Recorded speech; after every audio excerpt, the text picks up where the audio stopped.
right, fellow babies, welcome back to Pachter Factor on SIFTD.net. We appreciate your patronage if you're watching real time as a Patreon patron or as a YouTube subscriber. If you are doing either of those, or if you're not, please try to remember to link your Amazon Prime account to your Twitch Prime account. That's in the show description right below this picture. That'll help us. We get paid. It costs you nothing, not a zero. So please remember to do it. You have to do it each month. So if you haven't done it in a while, then it's probably time to relink. And again, it's really easy to do. This episode of Pachter Factor is brought to you by DeShazer Ryan Realty. Right now, Doug DeShazer has beautiful lots available adjacent to Koocanusa Lake in northwest Montana. Pull up your RV and access the hookups, or build your own construction. Either way, you have access to world-class fishing, hunting, boating, swimming, biking, hiking, and the internet. No matter where you're looking to buy, make Doug DeShazer your real estate consultant at 406-291-1643. That's Doug DeShazer at 406-291-1643. All right, today's question from everybody. What are my gaming turkeys for 2023? Look, I'd say the tone deafness of Unity in how they rolled out runtime fee was pretty bad. But if I have to be like really calling out turkeys, I'd say the entitlement of developers complaining about that was also really bad.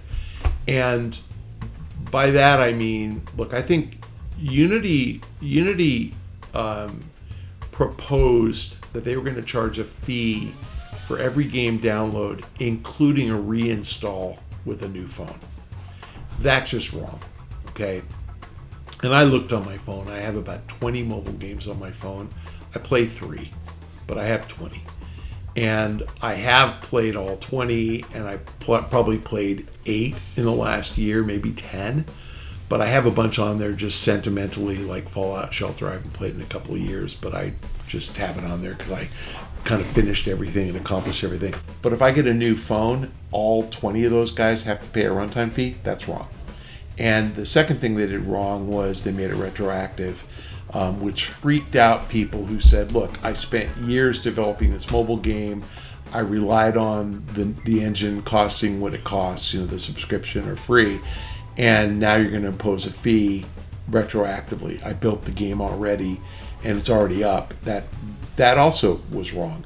So they botched it, I think, by rolling it out without talking to developers. And they deserve a lot of criticism for that. That probably was the turkey move of the year. I'd say that a very near second, though, was the sense of developer entitlement. Instead of saying, this is wrong, which is fair, you're allowed to say that, we're going to stop using Unity ad tech for user acquisition. No, you're not. This is like an advertiser saying, we're going to stop advertising on Fox News because we don't like something that Tucker Carlson said. Yeah, for like a week, they stop advertising. Or we're not going to advertise on Twitter because Elon Musk is a bad guy. Yeah, for like a week, and they'll be back.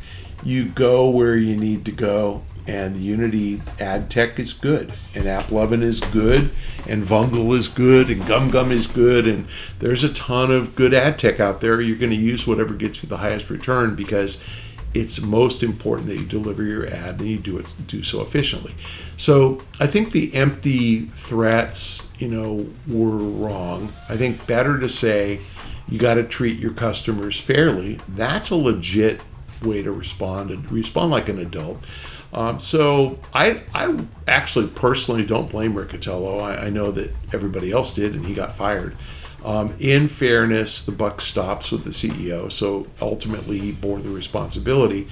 But I wonder who in that organization, Mark Whitten, who's a friend and a great guy, who approved that and recommended it without running focus groups. E3 being scheduled and canceled. Oh my God, massive turkey move. What the hell is wrong with the ESA? And again, I'm friends with these guys. I like them. But the mistake was they decided to do a consumer-based, consumer-focused show. They hired ReadPop, and the ReadPop guys do a phenomenal job with PAX. But the gaming, talking heads, the bosses, didn't want to be PAX. PAX is not what Activision and EA and Take-Two and Ubisoft are all about. And again, how did that get approved without the people who matter deciding ahead of time? That was a mistake because it could have killed E3 forever. Let's see if it comes back. I hope so. There's lots of bad games, misexecuted. I feel bad about Redfall, actually. But again, a game that should have been good that wasn't. There's so many games that I think get rushed out that aren't ready. And one of the things I really like and admire about Take-Two, and I'd say to a great extent Blizzard as well, is they don't date a game until they're sure that it's going to be good. And, does Blizzard miss occasionally? Sure. Has Rockstar missed in the past? I mean, Max Payne, I think, got like an 83 in 2012. Look it up. But 83 is okay. It's just not the 97 we've grown to be, to become accustomed to. It's funny because when you compare Microsoft and Sony, for the last 15 years, everybody says, oh my God, Sony first party. Oh, this PlayStation exclusives. Oh, they just kicked the crap out of what Microsoft offers. And I think Microsoft in one day caught up. I think that the Activision Blizzard merger is a big deal. Their games won't be exclusive on Xbox, but they'll be exclusive on Game Pass. I mean, kind of. Sony's not going to pay up to have them the same day as Game Pass on streaming subscription. So again, we've looked at Microsoft for the last 10 years and said they were a poor third place behind Sony and Nintendo on first party, and all of a sudden Microsoft has a bunch of stuff. Nintendo has consistently, since the Switch came out, had a bunch of stuff. I mean, we can argue about if their games are all 4A 35 million unit sellers. Tears of the Kingdom certainly is, but consistent. Super Mario Wonder, like big. Nintendo always has 4. Microsoft shockingly had 4 or 5, and it's not slowing up. And Sony kind of took their eye off the ball. Now, why? I think because they want to get the games right. I mean, I'm sure that there are games in the pipeline that are going to be great, but I think Sony fell behind for the first time in many, many years. There have been years they were behind Nintendo, never behind Microsoft. So, who's to blame? I mean, is it blame or is it good? In a way, you're hoping that they have lots of content in the pipeline, and they do. That they're just making sure is right before they release it. And that's something I will give Sony. The game quality of first party has been really, really, really good. So thank God they had another Spider-Man game. We'll see if they catch back up. But Microsoft's going to have a lot of stuff in the next several years. I mean, the 6 studios they bought, there's a Hellblade 2 coming. I mean, there's good games. And Bethesda keeps cranking this stuff out, kind of shockingly.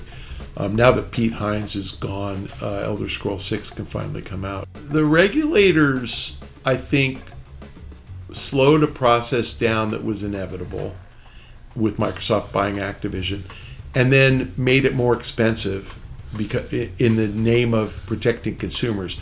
So the idea that Microsoft or Activision had to sell streaming rights to Ubisoft at a wholesale price, then Ubisoft's going to mark those rights up and sell them back to Microsoft and to sell them to everybody else. That just is inefficient. Whatever profit Ubisoft makes, that's money that could have been in gamers' pockets.